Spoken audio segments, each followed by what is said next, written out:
my fellow Americans. On Tuesday, Syrian dictator Bashar Assad launched a horrible chemical weapons attack on innocent civilians. Using a deadly nerve agent, Assad choked out the lives of helpless men, women, and children. It was a slow and brutal death for so many. Even beautiful babies were cruelly murdered in this very barbaric attack. No child of God should ever suffer such horror. Tonight I ordered a targeted military strike on the airfield in Syria from where the chemical attack was launched. It is in this vital national security interest of the United States to prevent and deter the spread and use of deadly chemical weapons.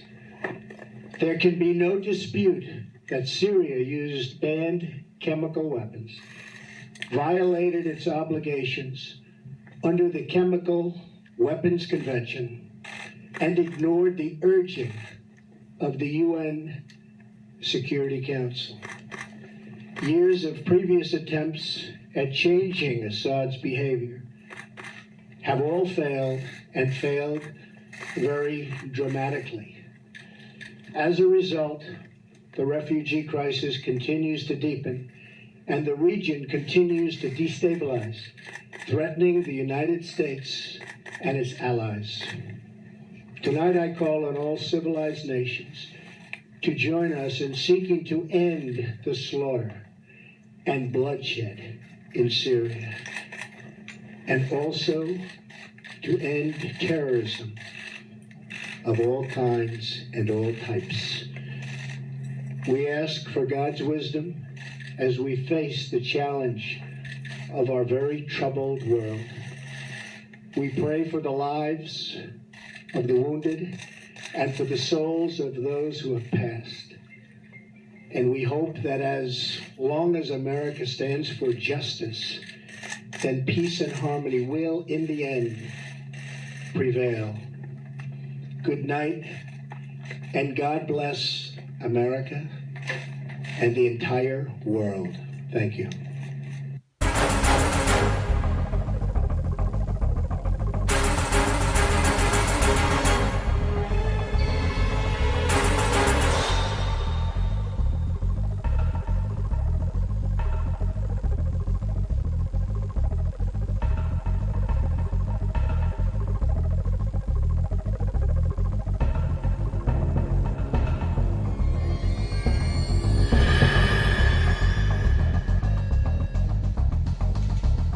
Hello and welcome to the next edition of the Weichert Report podcast.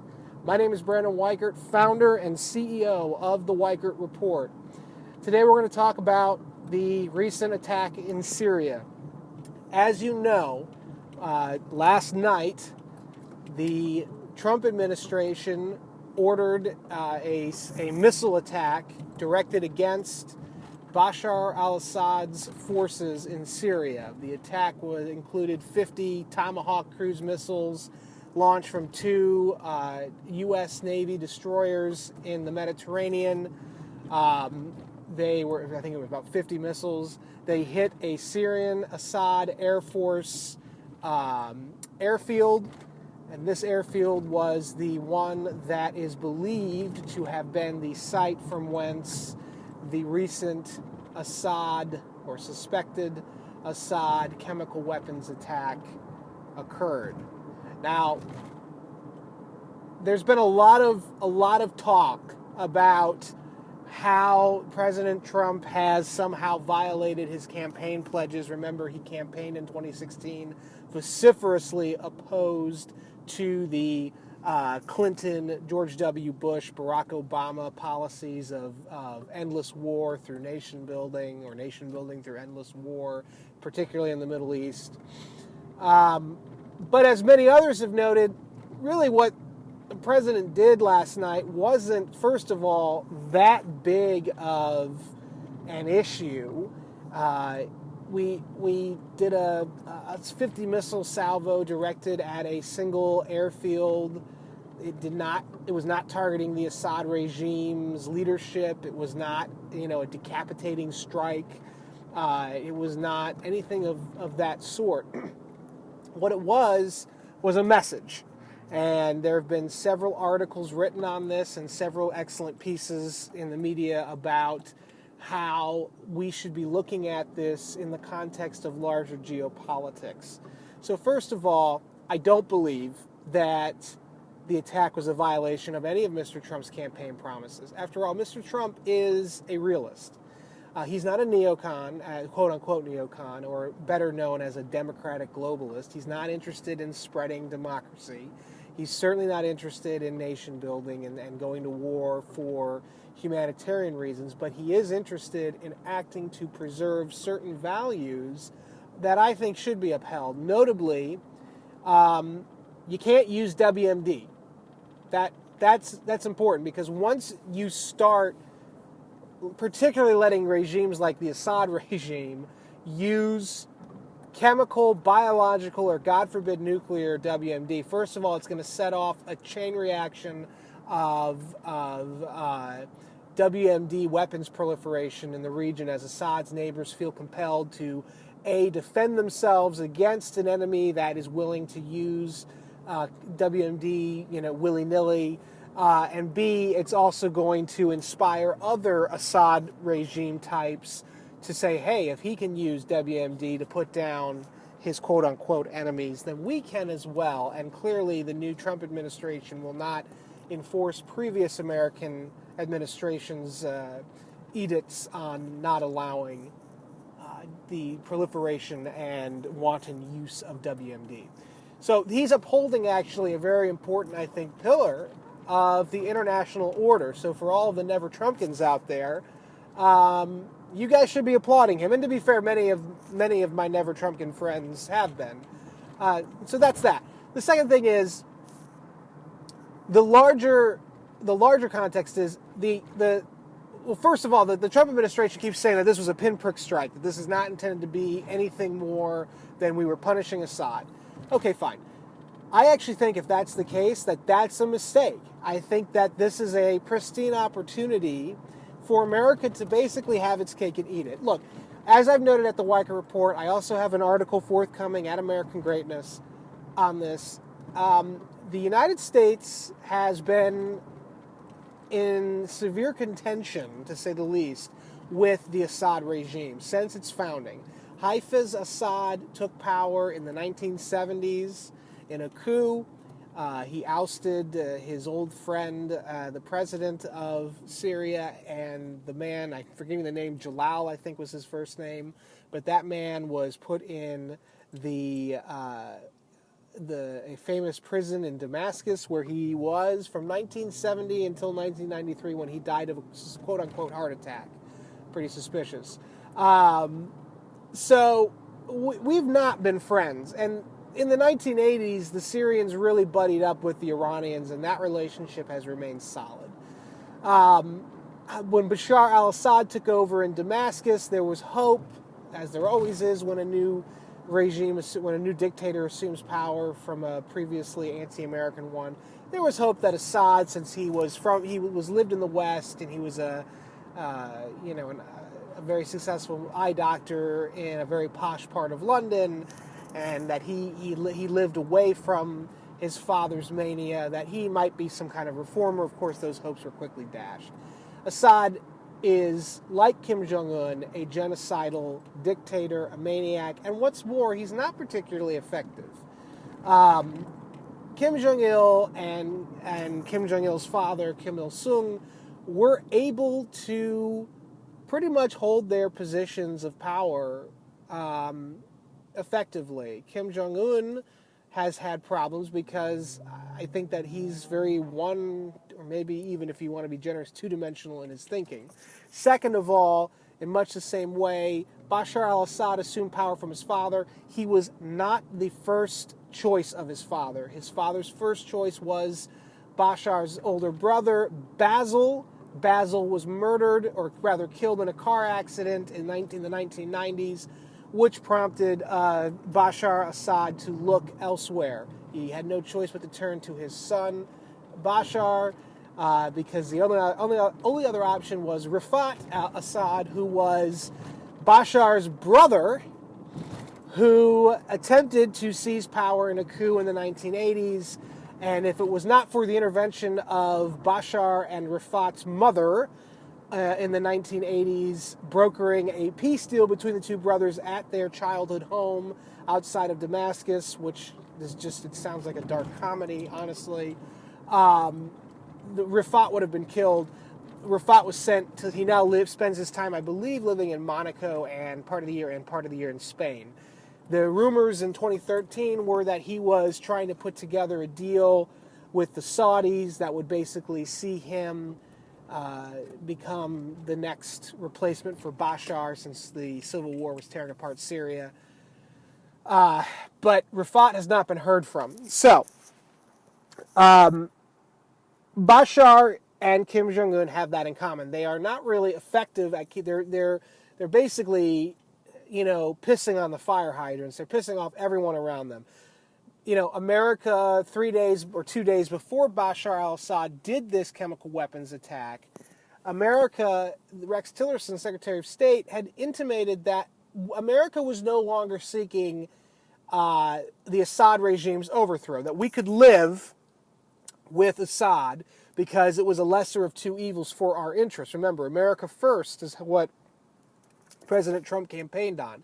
America first is not hearkening back to the isolationist movement that dominated America during the interwar years. Quite the contrary, it is simply a return to realpolitik, saying that, look, we're not going to intervene unless our interests are directly at stake. So, Tillerson, speaking on behalf of the administration, said, look, if we can work with Russia and our Arab allies to basically decimate ISIS and any other Wahhabist groups operating in Syria and Iraq, we will live and let live when it comes to Assad. But then Assad turns around and does this ridiculous chemical weapons attack, and it puts Donald Trump in a bind. And it also, as I noted earlier, it really harms America's strategic position and our necessary strategic outlook that we cannot allow the proliferation and wanton usage of WMD, especially by a regime, because regime types do matter, and that's not a neocon standpoint. That's a realistic standpoint. Regime types do matter. We can't allow Assad-type regimes to dominate the usage of WMD. So Assad bites the hand that feeds him. He's also put Russia in an awkward position. I know Russia has come out, Putin has made statements opposed to the attack that America just did on Assad. But the Russians, and ArabNews.com really has a great article on this. The Russians, and I've written about this as well, the Russians have never been wedded to the Bashar Assad's reign. What they have been wedded to, basically, is Alawite dominance of Syria, because through the Alawites, the Russians have a relatively stable, quote-unquote, partner, in that the Alawis, although they are nominal Shiites aligned with Iran, they are also not as insane as the Wahhabists that seek to replace Assad are, the ISIS types. So the Russians have strategic interests in the sense that they want to maintain their air base in Latakia and their naval base at Tartus, I can never say it properly, forgive me. They've begun since 2014 or 2015 really expanding those two bases. The Russians are also closely aligned with Iran. Now, this is important. Iran has hegemonic desires, aims for the Middle East. With America having taken a step back under Obama, beginning in 2009 in the region, with Iraq now gone as a serious check against Iranian hegemony, with the America's Sunni allies experiencing these kind of reverberations from the Arab Spring, having to deal with internal disputes in regards to dealing with the Wahhabist terror networks, Al-Qaeda, ISIS, al-Nusra, and the like. Basically, the window was wide open for Iran to really take advantage geostrategically of the region. And so they've been playing off of their ties with the Shiite diaspora in throughout the Middle East. So they're very closely aligned with the predominantly Shiite government in Iraq. They're pulling the strings. And once we pulled out in 2011, once we drew down fully from Iraq, the Iranians moved right in and filled that power vacuum. They are also, since, as I noted, the 80s, they have been closely aligned with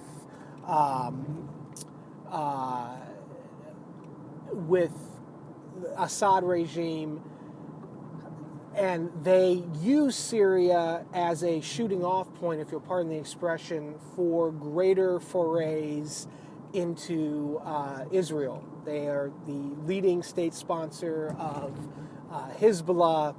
They are aligned with Hamas. They have dealings with the Shiite groups running around in Lebanon. Iran has been dedicated for decades to not just America's destruction, but to the utter genocide, destruction of Israel and her people. They want to drive the Israelis into the sea. So they are hugely dependent on Syria, the current regime in Syria, to affect their geostrategic and, frankly, their religious foreign policy. The Iranians are modestists. They are predominantly the Twelver school of Shia Islam, which is apocalyptic. They believe they must start the apocalypse, basically, in order to free the Mahdi, their Messiah, from his occlusion, which was perpetrated upon them by the Sunnis centuries ago. So they do not want to see the Sunnis in Syria, because they are the largest group, and they are now almost universally opposed to the continued Assad reign of Syria. The Iranians do not want to see the Sunnis overthrow Assad, because then they basically lose their conduit against Israel and a key strategic lever for their regional hegemonic ambitions. So that's, and of course the Russians and the Iranians have for years now been very closely tied at the hip. But when it comes to Assad, the Assad regime, the Assad cult of personality, it is not as strong, the commitment in terms of Russian support. So there's a wedge there that the Trump administration can exploit to divide Iran and Russia. So Russia wants to maintain its position in Syria. Russia does not want a repeat of what America did in Libya and Iraq. They want to basically ensure that the Alawites remain in power, but they don't care necessarily if Assad remains in power. So, I think, and Rex Tillerson and the Trump administration have alluded to them wanting to do this, the U.S. position. We can basically have our cake and eat it in the sense that we can start building a coalition to oust Bashar Assad, but we don't have to, and we shouldn't, and this is where Trump's campaign promises come into play, we should not commit ourselves to invading Syria in order to topple the strongman Alawi monopoly of power there. We should actually kind of buttress the Alawite power there. And basically, we should look for an Alawite replacement to Assad. So, whether it is we bring in Rifaat, the uncle, Bashar Assad uncle, from his exile, or we look to another Alawite leader to basically either kill or get Bashar to step down. That should be the way forward. We have to recognize two things regionally. Our two threats, the direct threats to America in the region are, number one, ISIS and all of the related Wahhabi, Salafist, jihadist networks, Al-Qaeda, Al-Nusra, that are operating in Syria and Iraq. That's their destruction, and we're not seeking an alliance with, or we're not seeking an understanding with. We're seeking the destruction, complete destruction of these groups. And then also the Iranians are a huge threat to America in the region. So we have to figure out a way that destroys the Wahhabi Sunni radicals, and it also keeps Iran at bay. And I think the perfect squaring of the circle is the attempt to get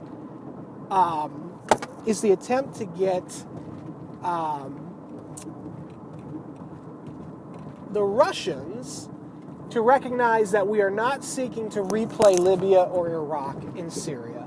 We are merely seeking to remove a head of state while keeping his apparatus in a position of authority. This, I think, the Russians can get on board with.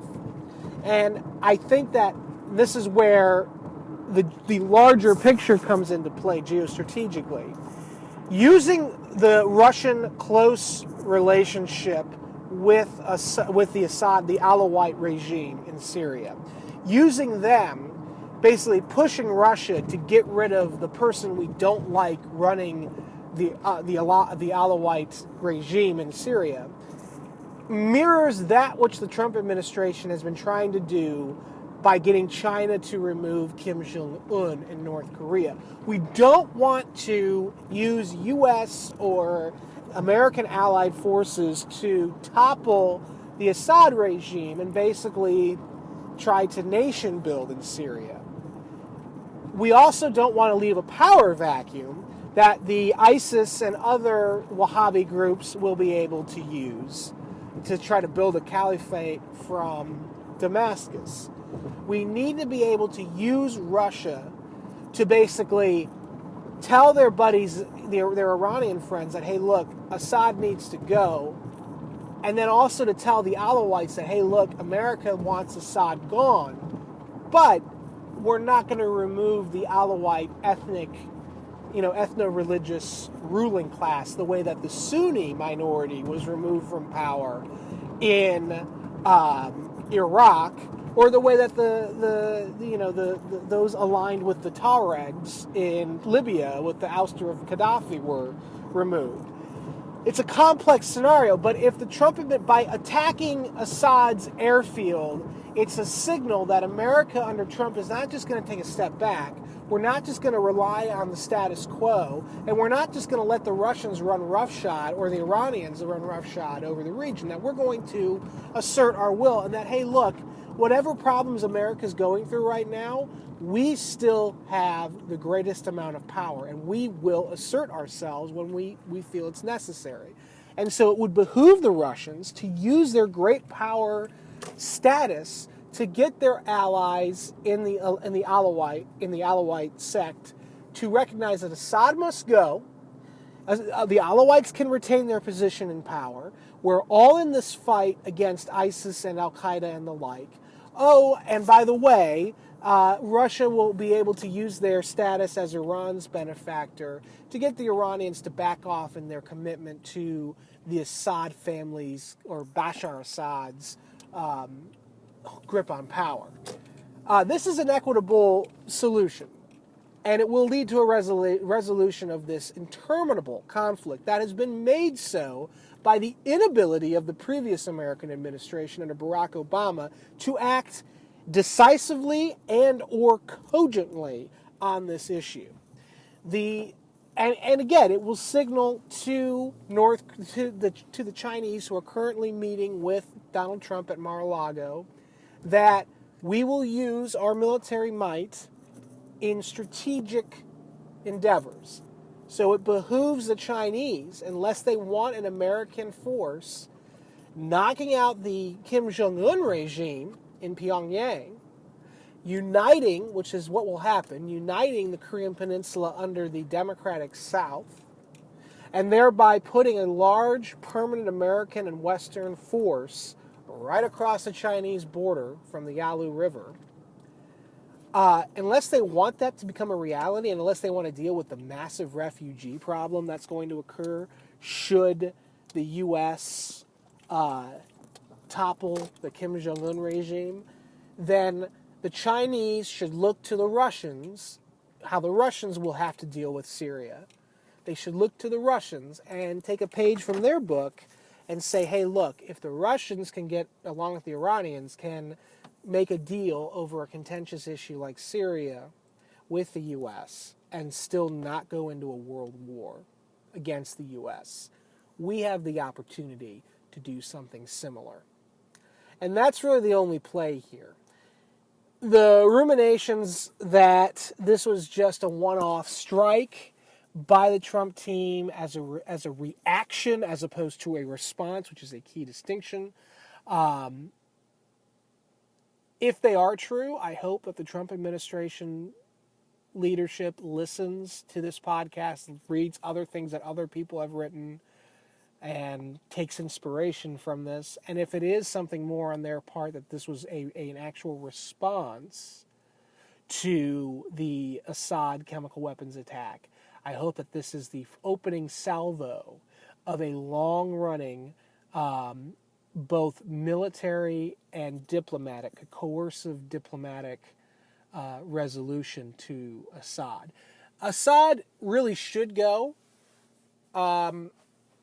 He has a history, Bashar Assad, not just his father, but Bashar Assad has a history, actually, of not only supporting Iranian terror directed against Israel and the U.S., but he also, during the Iraq War, before the surge, he also allowed Syria's border with Iraq to be used as a kind of a shooting off point for foreign fighters streaming into Iraq to kill Americans.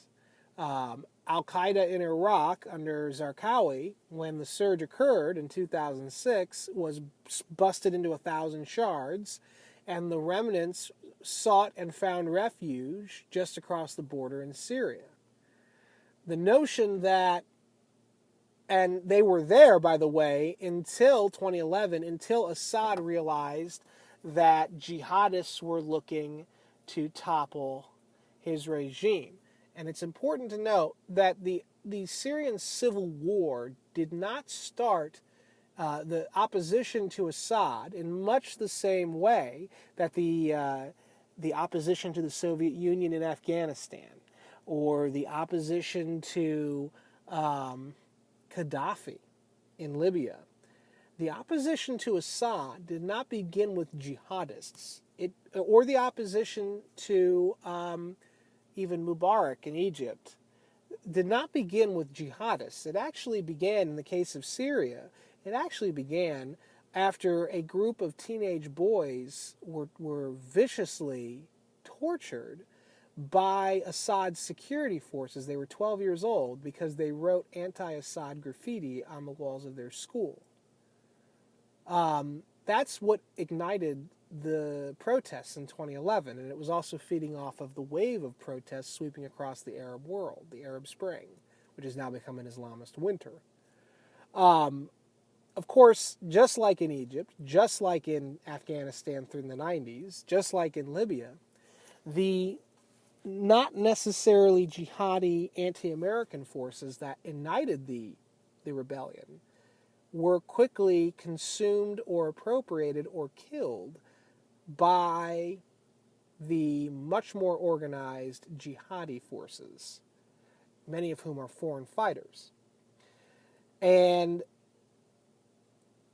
the shards of Al-Qaeda in Iraq that found refuge in Syria did not initially go against the Assad regime until it appeared as though Assad was about to fall in 2012, 2013. They took advantage of the power vacuum. And that's an important distinction, because those who say, well, Assad will go against jihadists. I mean, it is true that Damascus under Assad, until the civil war broke out, was actually a more progressive city in the region. They had homosexuals running around, prostitution was legal, gambling was legal. It was actually quite Western in many respects. Just don't talk bad about Assad, and you'll be fine. Don't go against the regime, and you'll be fine. But,